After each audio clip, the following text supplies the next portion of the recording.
ക്ഷേത്രത്തിലും ബെഡ്റൂമിലും മാർക്കറ്റ് പ്ലേസിലും ഒരേപോലെ പോപ്പുലർ ആയിട്ടുള്ളതും വിജയകരമായിട്ടുള്ള കാര്യമാണ്. എന്താണെന്ന് ഒരുപക്ഷെ ഊഹിക്കാൻ സാധിക്കുമെന്ന് അറിയത്തില്ല. അത് ലൈംഗികതയാണ്, സെക്സ്. വേഗത്തിൽ സെക്സ് ചെയ്യാൻ സാധിക്കുന്നവർക്ക് അധികം പണമുണ്ടാക്കാൻ സാധിക്കുമെന്ന് പറയുന്നത്. അതിശക്തമായി സെക്സ് ചെയ്യാൻ കഴിയുന്നവർക്ക് അതിശക്തമായി പണമുണ്ടാക്കാൻ സാധിക്കുമെന്നാണ് പറയുന്നത്. സെക്സും പണവും തമ്മിൽ വലിയൊരു ബന്ധമുണ്ട്. കേൾക്കുമ്പോൾ ചിരിക്കുമായിരിക്കും, പക്ഷെ അതൊരു യാഥാർത്ഥ്യമാണ്. ഒന്ന് ആദ്യത്തെ ചിന്തിച്ചു കഴിഞ്ഞാൽ സെക്സ് എന്ന് പറയുന്നത് ഒരു പവറാണ്. അപ്പോൾ സെക്സ്, വെൽത്ത്, സ്പിരിച്വാലിറ്റി ഇവ തമ്മിൽ വലിയൊരു കണക്ഷനുണ്ട്. ധനികരായ പല ആളുകളും സെക്സിനെ വെൽത്താക്കാൻ ഒരു സീക്രട്ട് പവറായി ഉപയോഗിച്ചു എന്നുള്ളതൊരു മനുഷ്യർക്ക് പലർക്കും അറിയാത്തൊരു സത്യമാണ്. അപ്പോൾ ആരോഗ്യകരമായ സെക്സ് ചെയ്യാൻ കഴിയുന്ന ആൾക്ക് ആരോഗ്യകരമായി സമ്പാദിക്കുവാൻ ഇന്നേറ്റായ പൊട്ടൻഷ്യൽ ഉണ്ട്. അതുകൊണ്ടാണ് മാർക്കറ്റ് പ്ലേസിൽ സെക്സ് ഹിറ്റാവുന്നത്. ക്ഷേത്രങ്ങളിൽ തന്നെ നമുക്ക് ധാരാളം ലൈംഗിക ചുവയുള്ള അല്ലെങ്കിൽ ലൈംഗികതയെ വരച്ചു കാട്ടുന്ന ശില്പങ്ങളും കൊത്തുപണികളും കാണുവാൻ സാധിക്കും. ബെഡ്റൂമുകൾ ആരോഗ്യത്തിൻ്റെയും സന്തോഷത്തിൻ്റെയും ഉന്മാദത്തിൻ്റെയും കേന്ദ്രങ്ങളാണ്. സെക്സിൻ്റെ അത്രയും ആനന്ദം നൽകുവാൻ, സന്തോഷം നൽകുവാൻ, പണം നൽകുവാൻ കഴിയുന്ന ഒന്നില്ല. ഈ ആത്മീയ ലോകത്ത് നാം മനസ്സിലാക്കേണ്ട ഒരു കാര്യമാണ്. എന്തിന് ഓഷോ ഉൾപ്പെടെ ഇതിനെക്കുറിച്ച് വളരെ ആഴത്തിൽ പറഞ്ഞിട്ടുണ്ട്. എത്ര പേർക്ക് ഇതിൻ്റെ ആഴം മനസ്സിലായിട്ടില്ല എന്ന് നാം ചിന്തിക്കേണ്ടത് ആവശ്യമാണ്. പക്ഷേ ഇവിടെ മനസ്സിലാക്കേണ്ട ഒരു കാര്യം, ഈ സെക്സ് എന്ന് പറയുന്ന ഒരു സക്സസിൻ്റെ സിമ്പിളായ പവറിനെ ആളുകൾ എങ്ങനെ ഉപയോഗിക്കുന്നു എന്നുള്ളതാണ്. പലപ്പോഴും ഈ സെക്ഷൽ പവറിനെ അത് നല്ല രീതിയിൽ വിടാതെ വളരെയധികം അപകടത്തിലേക്കും അന്ധതയിലേക്കും പോകുന്ന വലിയൊരു സമൂഹം നമ്മുടെ ചുറ്റുമുണ്ട്. ഞാനിത് പറയുമ്പോൾ ഒരു അതിശയോക്തി തോന്നുന്നുണ്ടെങ്കിലും അതൊരു പരമമായ സത്യമായി ഇന്ന് ലോകം അംഗീകരിക്കപ്പെടേണ്ടിയിരിക്കുന്ന അല്ലെങ്കിൽ അംഗീകരിക്കപ്പെടുന്ന ഒരു കാര്യമാണ്. Sex is the simple of power, money, wealth and spirituality. നല്ല സെക്ഷൽ ഹെൽത്ത് ഉള്ള ആൾക്ക് നല്ല സ്പിരിച്വൽ ആകാനും വെൽത്തി ആകാനും ഹാപ്പി ആയിട്ടുള്ള ആളായി മാറുവാനും സാധിക്കും. സെക്സിനെ മനസ്സിലാക്കുക എന്നതിൽ നിന്നാണ്, അല്ലെങ്കിൽ സെക്സിനോടുള്ള നമ്മുടെ സമീപനം എന്ന് പറയുന്നത്, സെക്സിനെ നമ്മൾ എങ്ങനെ കാണുന്നു എന്നുള്ളത് ആണ് യഥാർത്ഥത്തിൽ ആ സെക്സ് നമുക്ക് ഒരേ സമയം ഒരു ഒരു ഒരു ലൂപ്പ് എന്ന നിലയിൽ പ്രവർത്തിക്കുന്നതും അതിലകത്ത് തന്നെ സ്ഥിരമായി ലൈംഗികതയ്ക്ക് വേണ്ടി മാത്രം ഒരു മനുഷ്യൻ്റെ ജീവിതത്തിലുടനീളം ഏറ്റവും കൂടുതൽ കടന്നു പോകുന്ന ചിന്തകൾ ലൈംഗികപരമാണ് എന്നുള്ള കണ്ടെത്തലുകളുണ്ട്. പ്രത്യേകിച്ച് പുരുഷന്മാരുടെ ജീവിതത്തിൽ ഓരോ 10-15 മിനിറ്റുകൾക്കിടയിൽ ലൈംഗികമായ ചിന്തകൾ ധാരാളം കടന്നു വരും എന്നുള്ളതാണ്. അപ്പം അതിന് കാരണം എന്ന് പറയുന്നത്, എന്തുകൊണ്ടാണ് ഇത്തരത്തിലുള്ള തോട്ട്സ് നമ്മളിലേക്ക് കടന്നു വരുന്നത്? എവിടെയോ പൂർത്തീകരിക്കപ്പെടാത്ത അൺമെറ്റായിട്ടുള്ള എന്തോ ഒന്ന് അതിൻ്റെ പിന്നിലുണ്ട്, നിറവേറ്റപ്പെടാത്ത എന്തോ ഒന്ന്. എന്താണ് നമ്മൾ അതിലേക്ക് നമ്മളെ വീണ്ടും വീണ്ടും വലിച്ചടിപ്പിക്കുന്നത്? എന്താണ് ആ സെക്സിൻ്റെ, ലൈംഗികതയുടെ ആ ശക്തി എന്താണ്? ഒരാണിനെ സംബന്ധിച്ച് സെക്സ് എങ്ങനെയാണ് അവൻ കാണുന്നത്? സ്ത്രീ ശരീരവുമായി ചേർത്ത് നിർത്തിയാണ്. സ്ത്രീയുടെ ശരീരത്തിലാണ് അവൻ്റെ ലൈംഗികത നിലനിൽക്കുന്നത്. സ്ത്രീയുടെ ശരീരമില്ലെങ്കിൽ അവൻ്റെ ലൈംഗികതയില്ല. അപ്പോൾ സ്ത്രീയുടെ ശരീരത്തിൽ അവൻ എന്താണ് കാണുന്നത്? ലൈംഗികതയെയാണോ? ലൈംഗികതയിലേക്ക് എത്താനുള്ള ഉപാധിയായിട്ടാണോ അവൻ ലൈംഗികതയെ കാണുന്നത്?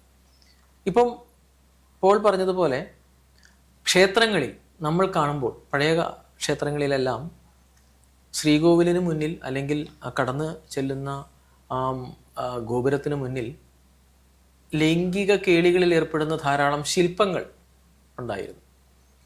പ്രത്യേകിച്ച് ഖജുരാഹോ, മധുര മീനാക്ഷി ക്ഷേത്രം തുടങ്ങിയിട്ടുള്ള ക്ഷേത്രങ്ങളിലടക്കം, പ്രാചീനമായ ഒരുപാട് ക്ഷേത്രങ്ങളിൽ ലൈംഗികമായ ശില്പങ്ങൾ നമുക്ക് ധാരാളം കാണാൻ കഴിയും. അതെന്തുകൊണ്ട് കാണപ്പെടുന്നു? എന്താണ് ആത്മീയമായി ഒരാൾ തൻ്റെ ദൈവത്തെ അന്വേഷിക്കുന്നിടത്ത്, ആത്മീയമായ അനുഭൂതി ഒരാൾക്ക് പ്രദാനം ചെയ്യപ്പെടുന്ന ഏറ്റവും വിശുദ്ധമായ ആ ശ്രീകോവിലിനുള്ളിൽ അല്ലെങ്കിൽ അതിന് പുറമെ എന്തുകൊണ്ടാണ് ആ ഒരിടത്ത് മാത്രം ഈ ലൈംഗികതയ്ക്ക് എന്ത് സ്ഥാനമാണ് ഉള്ളത്? പ്രാചീനർ എന്താണ് അതിൽ നിന്ന് അർത്ഥമാക്കിയിരുന്നത്? യഥാർത്ഥത്തിൽ നമ്മൾ ഒരു ദേവതയെ കാണാൻ ചെല്ലുന്നിടത്ത് പുറമേ നമുക്ക് ധാരാളം നമ്മളെ വ്യതിചലിപ്പിച്ചേക്കാവുന്ന, ഡിസ്ട്രാക്റ്റഡ് ആക്കിയേക്കാവുന്ന ഒരുപാട് ദൃശ്യങ്ങൾ അവിടെ കാണപ്പെട്ടേക്കാം. ലക്ഷ്യബോധമുള്ള, ഉറച്ച ബോധ്യവും വിശ്വാസവുമുള്ള ഒരാളെ സംബന്ധിച്ച് പുറമേ കാണുന്ന എല്ലാ തരത്തിലുള്ള വ്യതിചലന ബിംബങ്ങളിലേക്കും ദൃശ്യങ്ങളിലേക്കും മനസ്സ് പതറാതെ അവനവൻ്റെ ദേവനെ തന്നെ പ്രാർത്ഥിച്ച് അതിലനുഭവിച്ച് അതുമായി താതാത്മ്യപ്പെട്ട് ആ ദേവതയെ അതിനെ പ്രസാദിപ്പിച്ച് ആ ദേവതയെ തന്നെ അനുഭൂതിയോടുകൂടി അതിനെ താതാത്മ്യപ്പെട്ട് ആ ദേവതയെ ഉപാസിച്ച് തിരിച്ചു പോരുകയാണ് ചെയ്യുന്നത്. അവിടെ അവൻ കാണുന്നതെല്ലാം ദേവതയെ മാത്രമാണ്. ക്ഷേത്രം എന്ന് പറയുന്ന ആ ഇടത്തിലേക്ക് അവൻ കയറി ചെല്ലുമ്പോൾ അവൻ്റെ മനസ്സിൽ ദേവത മാത്രമാണ്.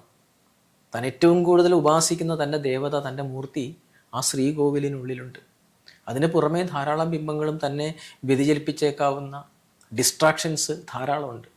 പക്ഷെ അതിലേക്കൊന്നും മനസ്സ് പതറാതെ തൻ്റെ ദേവനെ തന്നെ കണ്ട് ആ അനുഭൂതിയെ ആസ്വദിച്ച് അവൻ തിരിച്ചു പോരുകയാണ് ചെയ്യേണ്ടത്. അപ്പോൾ ഇങ്ങനെയൊരു മെസ്സേജ്, ഇങ്ങനെ വലിയൊരു സങ്കല്പം അതിന് പിന്നിലുണ്ട്. ഒരു മഹാഭാരതത്തിലൊരു കഥ കേട്ടിട്ടുണ്ട്. ഒരു ദ്രോണാചാര്യർ തൻ്റെ ശിഷ്യന്മാരായ കൗരവരെയും പാണ്ഡവരെയും അസ്ത്രവിദ്യ പഠിപ്പിക്കുന്ന ഒരു രംഗം. അവിടെ വലിയൊരു വടവൃക്ഷത്തിന് മുകളിൽ ഒരു ചെറിയ തത്തയെ, ഒരു കൃത്രിമമായി ഉണ്ടാക്കിയൊരു തത്തയെ ഇദ്ദേഹം ഒളിപ്പിച്ചു വെക്കും. എന്നിട്ട് താഴെ വന്നിട്ട് കൗരവരെയും പാണ്ഡവരെയും വിളിച്ചിട്ട് ആ തത്തയെ കണ്ടോ എന്ന് ചോദിക്കും. എല്ലാവരും കാണുന്നുണ്ട്. എന്നിട്ട് പറയാം, ആ തത്തയുടെ കണ്ണിനെ നോക്കി നിങ്ങൾ അമ്പ ചെയ്യണം എന്ന് പറയും. അപ്പോൾ ഓരോരുത്തരോടും ചോദിക്കും, നിങ്ങൾ എന്താണ് കാണുന്നത് എന്ന് ഓരോരുത്തരും വിളിച്ച് ചോദിക്കുമ്പോൾ ഓരോരുത്തർ പറയും തത്തയെ കാണുന്നുണ്ട്. അപ്പോൾ ഇപ്പോഴെന്ത് കാണുന്നു? അതിൻ്റെ ചിറകുകൾ കാണുന്നു. മറ്റൊരാൾ പറയും അതിനോട് ചേർന്ന് നിൽക്കുന്ന ഇലകൾ കാണുന്നുണ്ട്. അത് എവിടെയാണ് ഇരിക്കുന്നത് ആ ശിഖരം കാണുന്നുണ്ട്. അല്ലെങ്കിൽ അതിലേക്ക് പോകുന്ന വലിയ അതിൻ്റെ ശിഖരങ്ങൾ കാണുന്നുണ്ട്. മറ്റൊരാൾ പറയും അതിൻ്റെ കഴുത്ത് കാണുന്നുണ്ട്. ഒടുവിൽ അർജുനൻ മാത്രമാണ് പറയുന്നത് ഞാനതിൻ്റെ കണ്ണു കാണുന്നു എന്ന്. അപ്പോൾ ദ്രോണാചാര്യർ പറയുവാണ്, ഇനി അമ്പ ചെയ്തോളൂ. ആ അമ്പ് ചെന്ന് തറയ്ക്കുന്നത് കണ്ണിൽ തന്നെയാണ്. അപ്പോൾ ലക്ഷ്യബോധമുള്ള ഒരു വ്യക്തി വ്യതിചലിപ്പിക്കാവുന്ന ഒരുപാട് ദൃശ്യങ്ങൾ അതിൻ്റെ ചുറ്റിലുണ്ടെങ്കിൽ തന്നെയും അത് കാണുന്നത് ആ കണ്ണിനെ മാത്രമാണ്. സ്വാഭാവികമായിട്ടും തൻ്റെ ദേവനെ കാണാനായിട്ട്, തൻ്റെ ദേവതയെ കാണാൻ, തൻ്റെ ദൈവത്തെ കാണാനായിട്ടൊരു ശ്രീകോവിലിലേക്കോ ആരാധനാലയത്തിലേക്കോ ചെല്ലേണ്ടുന്ന ഒരാൾക്ക് ലക്ഷ്യബോധമുണ്ടെങ്കിൽ അവൻ ബാക്കി ഒന്നിലേക്കും അവൻ്റെ മനസ്സ് പോകില്ല. അവൻ അത് അനുഭവിച്ച് ആസ്വദിച്ച് തിരിച്ചു പോരുകയാണ് ചെയ്യുന്നത്. അപ്പം അങ്ങനെ ഒരു വലിയൊരു സങ്കല്പം അതിൻ്റെ പിന്നിലുണ്ട്. അവിടെയാണ് ഞാൻ ഈ പറഞ്ഞത്, സെക്സ് എന്ന് പറയുന്നത് മാർക്കറ്റ് പ്ലേസിലും ബെഡ്റൂമിലും ഒപ്പം തന്നെ ക്ഷേത്രങ്ങളിലും ഒരേപോലെ ഉള്ളൊരു കാര്യമാണെന്ന്. അത് മനുഷ്യനെ വിജയിപ്പിക്കാനായിട്ട് സാധിക്കുന്ന ശക്തിയുടെ പ്രതീകമാണ് സെക്സ് എന്ന് പറയുന്നത്. കാരണം ഒരു പുരുഷനും സ്ത്രീയും തമ്മിൽ ശാരീരികമായി ബന്ധത്തിൽ ഏർപ്പെടുമ്പോൾ, അല്ലെങ്കിൽ പരസ്പരം പുലുകുമ്പോൾ, അല്ലെങ്കിൽ ഓർഗാസം രതിമൂർച്ച അനുഭവിക്കുമ്പോൾ അവർ വേറെ ഒന്നും ചിന്തിക്കാറില്ല. അവർ ആ സുഖസുഷുപ്തിയിൽ ആസ്വദിക്കുകയും ആഹ്ലാദിക്കുകയും ചെയ്യുകയാണ്. ഇതുപോലെ തന്നെയാണ് ജീവിതം എന്നുള്ള ഓർമ്മപ്പെടുത്തൽ കൂടിയാണ് ഈ സെക്സിനെ കുറിച്ച് ക്ഷേത്രങ്ങളിലെല്ലാം കാണപ്പെടുന്നത്. നാം നമ്മുടെ സ്വപ്നങ്ങളെയും ആഗ്രഹങ്ങളെയും എത്രമാത്രം പുൽകാൻ സാധിക്കുന്നു, ആ സമയത്ത് അതിനെക്കുറിച്ച് ചിന്തിക്കുമ്പോൾ എത്രമാത്രം ആസ്വദിക്കാൻ സാധിക്കുന്നു, അതിനെക്കുറിച്ച് ആലോചിക്കുമ്പോൾ ഇടപെടുമ്പോൾ എത്രമാത്രം എല്ലാത്തിനെയും മറക്കുവാൻ സാധിക്കുന്നു. അവിടെയാണ് സ്പിരിച്വാലിറ്റി കടന്നു വരുന്നത്. Sex is A kind of meditation. എൻ്റെ ആഗ്രഹങ്ങൾക്ക് വേണ്ടി ഞാൻ പ്രവർത്തിക്കുമ്പോൾ ഒരു മെഡിറ്റേറ്റീവ് എക്സ്പീരിയൻസ് ആയി, വളരെ ഫോക്കസ്ഡ് ആയി എനിക്ക് അതിലൂടെ യാത്ര ചെയ്യാൻ സാധിക്കുന്നുണ്ട്. മറ്റൊന്നും എന്നെ ഡിസ്ട്രാക്ട് ചെയ്യാതെ ഫോക്കസ്ഡ് ആയി എനിക്ക് യാത്ര ചെയ്യുവാൻ സാധിക്കുന്നുണ്ട്. ഞാൻ മാർക്കറ്റ് പ്ലേസിനെ കുറിച്ച് പറഞ്ഞു. മാർക്കറ്റ് പ്ലേസിലും ലെസ്റ്റ് എന്ന് പറയുന്ന കോൺസെപ്റ്റ് അതിമനോഹരമായി ഉപയോഗിക്കുന്നുണ്ട് അല്ലേ? പല പ്രൊഡക്റ്റുകളും വിറ്റുപോകുന്നതിന്റെ മെയിൻ കാരണം എന്ന് പറയുന്നത് പരസ്യങ്ങളാണ്. ഇന്ന് പരസ്യങ്ങൾ എല്ലാം തന്നെ നോക്കുമ്പോൾ നമുക്ക് കാണുവാൻ സാധിക്കും ഒരു കോമൺ എലമെന്റ് ആണ് ഒരു ഫെമിനിൻ എലമെന്റ്, അതല്ലെങ്കിൽ സെക്ഷൽ എലമെന്റ്, ഇറോട്ടിക്കായിട്ടുള്ള എലമെന്റ് എപ്പോഴും പരസ്യങ്ങൾ കാണാറുണ്ട്. അതെല്ലാം എങ്ങനെ ക്രിയേറ്റീവായി സെക്സിന് ഉപയോഗിക്കാൻ സാധിക്കും എന്നുള്ള ബൗദ്ധികമായിട്ടുള്ള തോന്നലുകൾ ഉണ്ടായിട്ടുള്ള കാര്യങ്ങളാണ്. അതുപോലെ തന്നെ സ്പിരിച്വാലിറ്റി ഞാൻ പറഞ്ഞു, നമ്മൾ ആദ്യം പറഞ്ഞ spirituality bedroom market place. Spirituality meditative experience സെക്സിനെ കാണുന്നു. മാർക്കറ്റ് പ്ലേസ് ലെസ്റ്റിനെ ഒരു കൺസ്യൂമർ എങ്ങനെ അട്രാക്ട് ചെയ്യാൻ സാധിക്കുന്നതായി കാണുന്നു. ബെഡ്റൂം എങ്ങനെ ഒരു പുതിയ ജീവിതത്തെ, ജന്മത്തെ ക്രിയേറ്റ് ചെയ്യാൻ സാധിക്കുന്നു പറയുന്നു. ഇവിടെ നാം ചിന്തിക്കേണ്ട പ്രധാനപ്പെട്ട കാര്യം, കഴിഞ്ഞ ദിവസം ഒരു ആളെന്നെ വിളിച്ചു. ആൾ എന്നോട് പറഞ്ഞത് എനിക്ക് മാസ്റ്റർബേറ്റ് ചെയ്യണം, എങ്ങനെ ചെയ്യാൻ സാധിക്കും? അദ്ദേഹം പറഞ്ഞത് ഞാൻ ഒരു ഓൺലൈൻ ആപ്പിലൂടെ പെൺകുട്ടികൾ കണ്ടുകൊണ്ട് മാസ്റ്റർബേറ്റ് ചെയ്യുകയാണ്. അത് വീണ്ടും പറഞ്ഞുകൊണ്ടിരിക്കുകയാണ് എനിക്ക് എങ്ങനെ ഒരു സ്പായിൽ പോകാൻ സാധിക്കും, എനിക്ക് സ്പേ വിൽക്കുവാൻ സാധിക്കുമോ? ഞാൻ ഇങ്ങനെ കുറേ ആളുകൾ ഞാൻ എക്സ്പീരിയൻസ് ചെയ്തിട്ടുണ്ട്. കാരണം ഊണിലും ഉറക്കത്തിലും എല്ലാം ഒരേ ചിന്ത മാത്രം, എങ്ങനെ സെക്സ് ചെയ്യാം, എങ്ങനെ എൻ്റെ സ്പേ വിൽക്കാം, എങ്ങനെ എനിക്ക് കൂടുതൽ ഉന്മാദം ഉണ്ടാക്കാം, എനിക്ക് എങ്ങനെ എപ്പോഴും മാസ്റ്റർബേറ്റ് ചെയ്യാം, ഇങ്ങനെ ചിന്തിക്കുന്ന വലിയൊരു സമൂഹമുണ്ട്. ഇവിടെയാണ് നാം മനസ്സിലാക്കേണ്ട മെഡിറ്റേറ്റീവ് സ്പിരിച്വാലിറ്റി സ്പിരിറ്റ് എന്ന് പറയുന്നത്. എങ്ങനെ സെക്സിനെ സക്സസ് ആക്കി മാറ്റും. ഇപ്പോൾ നമ്മൾ പല വേദഗ്രന്ഥങ്ങളോ അതല്ലെങ്കിൽ ഫിലോസഫിക്കലായിട്ടുള്ള ആസ്പെക്ട് എടുത്താൽ നമുക്ക് കാണാൻ സാധിക്കുന്ന കാര്യമാണ് സബ്ലിമേഷൻ ഓഫ് ലിബിഡോ, അല്ലെങ്കിൽ ട്രാൻസ്മ്യൂട്ടേഷൻ ഓഫ് സെക്സ്, അതല്ലെങ്കിൽ ചക്ര എസ്കലേഷൻ. ഇവിടെ എല്ലാം മനസ്സിലാക്കേണ്ട ഒരു കാര്യം, sex to an extent, sex basically ആസ്വദിക്കാനും ഒപ്പം തന്നെ പുതിയ ജന്മം അല്ലെങ്കിൽ അടുത്ത തലമുറ ഉണ്ടാക്കാനുള്ള ഒരു ടൂളായി കാണാം. ഒപ്പം തന്നെ സെക്സ് ലിബിഡോ എന്ന് പറയുന്ന ആ ശക്തി നമ്മൾ വളർച്ച പ്രാപിക്കുന്നതോറും എവിടെ എത്തപ്പെടുന്നു എന്നുള്ളതാണ്. നമ്മൾ പൊതുവെ ലിബിഡോ എന്ന് പറയുന്നത് നമ്മുടെ ലൈംഗിക അവയവം, ജനനേന്ദ്രിയത്തിന്റെ ഭാഗമായ അരയുടെ ഭാഗത്താണ്.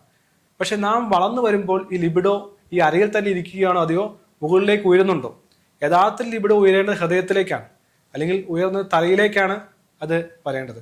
ഹൃദയത്തിലേക്ക് എത്തുമ്പോൾ മനുഷ്യരുടെ സ്പർശിക്കാൻ കഴിയുന്ന സ്നേഹമായും സന്തോഷമായും അനുകമ്പയായും എമ്പതിയുമായും എല്ലാം മാറുന്നു. തലയിലേക്ക് വരുമ്പോൾ അത് ഹൃദയത്തോട് ഉൾപ്പെടുന്ന തന്നെ ലോകത്ത് നന്മയുണ്ടാക്കാൻ കഴിയുന്ന കണ്ടുപിടുത്തങ്ങളും സമ്പത്തും സ്വത്തും എല്ലാം ആക്കി മാറ്റുവാൻ സാധിക്കുന്നു. പക്ഷേ പരാജയപ്പെട്ടു പോകുന്ന ഒരു ബഹുഭൂരിപക്ഷ സമൂഹം ഇന്നും പ്രായം കൂടുന്തോറും തങ്ങൾ ലിബിഡോ അരയിൽ വെച്ചുകൊണ്ടിരിക്കുകയാണ്. എങ്ങനെ സെക്സ് ചെയ്യാം, എങ്ങനെ ആസ്വദിക്കാം, എങ്ങനെ മാസ്റ്റർബേറ്റ് ചെയ്യാം, എങ്ങനെ ആണിനെയോ പെണ്ണിനെയോ കണ്ടെത്തിക്കൊണ്ട് തൻ്റെ സെക്സിന്റെ ശക്തിയെ പുറന്തള്ളാമെന്ന്.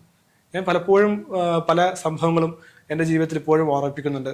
മരണത്തിൻ്റെ തലേ ദിവസം വരെ സെക്സ് ചെയ്യാൻ വെമ്പുന്ന ഒരു പ്രായമായ ആളെ എൻ്റെ മനസ്സിൽ ഓർമ്മയുണ്ട്.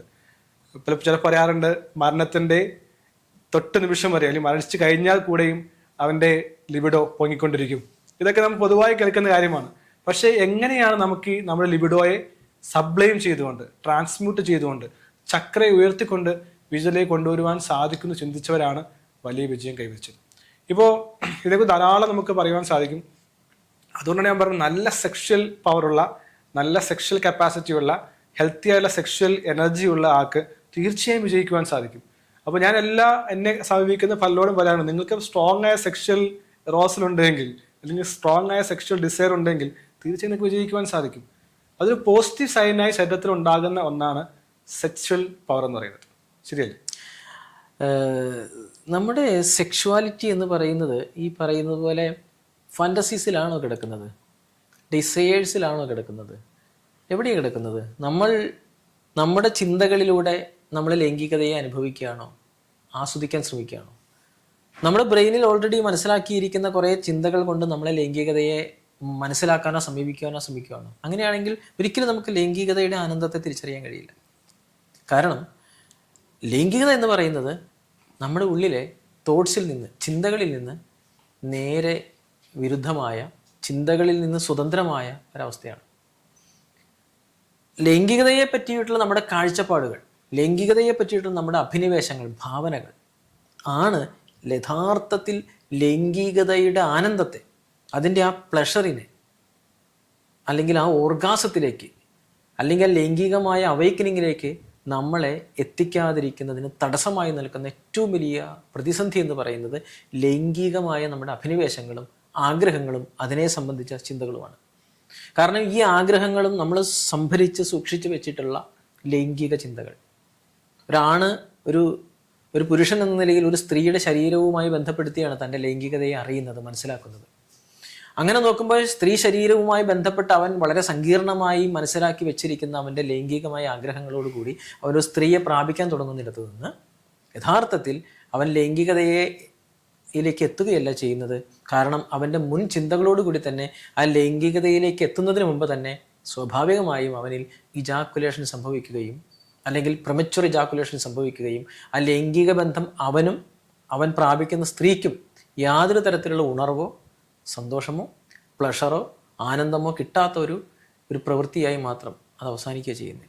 അവിടെ സംഭവിക്കുന്നത് ലൈംഗികമായ ആസക്തികളും ആഗ്രഹങ്ങളും അഭിനിവേശങ്ങളും ഭാവനകളും ഫാൻറ്റസീസും ചേർന്ന് അതോടുകൂടി അത്രയും ഇൻറ്റൻസീവായിട്ടുള്ള ആ ഒരു തീവ്രതയോടുകൂടി ഇവർ ലൈംഗികതയെ സമീപിക്കുമ്പോൾ സ്വാഭാവികമായിട്ടും പുരുഷന്മാരെ സംബന്ധിച്ച് അത് പ്രിമച്വർ ഇജാക്കുലേഷൻ പോലുള്ള ഒരവസ്ഥയിലേക്ക് എത്തിച്ച് ആ ലൈംഗിക ആനന്ദത്തെ, ആ കർമ്മത്തെ, ആ പ്രക്രിയയെ തന്നെ നഷ്ടപ്പെടുത്തുകയോ ചെയ്യുന്നത്.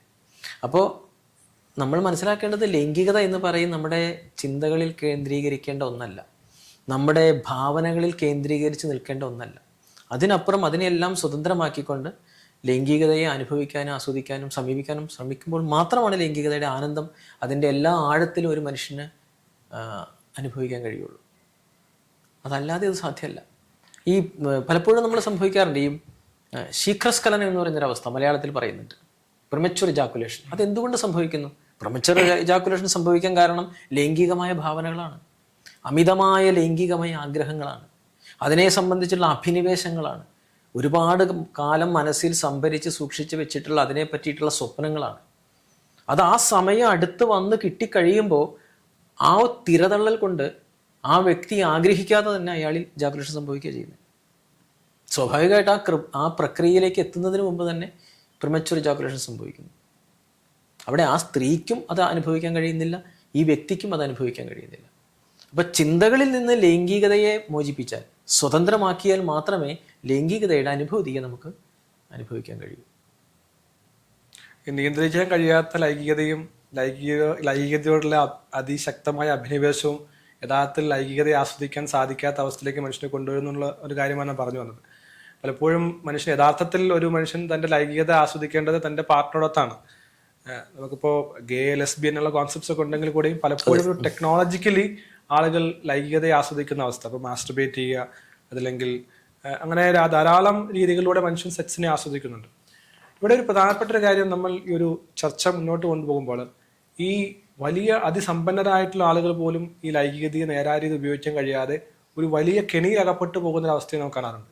വലിയ ബിസിനസ് സാമ്രാജ്യങ്ങൾ നയിക്കുന്ന ആളുകൾ ഈ ലൈംഗികതയിൽ ആനന്ദം കണ്ടെത്തി അല്ലെങ്കിൽ ആ ഒരു കണ്ണുകെട്ടൽ അനുഭവപ്പെട്ടു പോകുന്ന അവസ്ഥയുണ്ട്. പലപ്പോഴും ചില സ്ഥാപനങ്ങളിലൊക്കെ ചില ആളുകൾ, അവിടെ പല ജോലിക്കാരും ഈ മുതലാളി ഉടമസ്ഥന് വേണ്ടി സെക്സ് ചെയ്യുന്ന ആളുകളായി മാറുകയും അല്ലെങ്കിൽ അതിനു വേണ്ടിയുള്ള അഭിനിവേശം കൊണ്ട് അയാൾ തൻ്റെ ബിസിനസ്സിൽ നിന്ന് മറന്നു പോവുകയും അവിടെ ധാരാളം പ്രശ്നങ്ങൾ തൻ്റെ കൺമുൻപിൽ നടക്കുന്നുണ്ടെങ്കിലും തനിക്കൊന്നും പ്രവർത്തിക്കാൻ പറ്റാത്ത രീതിയിലേക്ക് പോകുന്നുണ്ട്.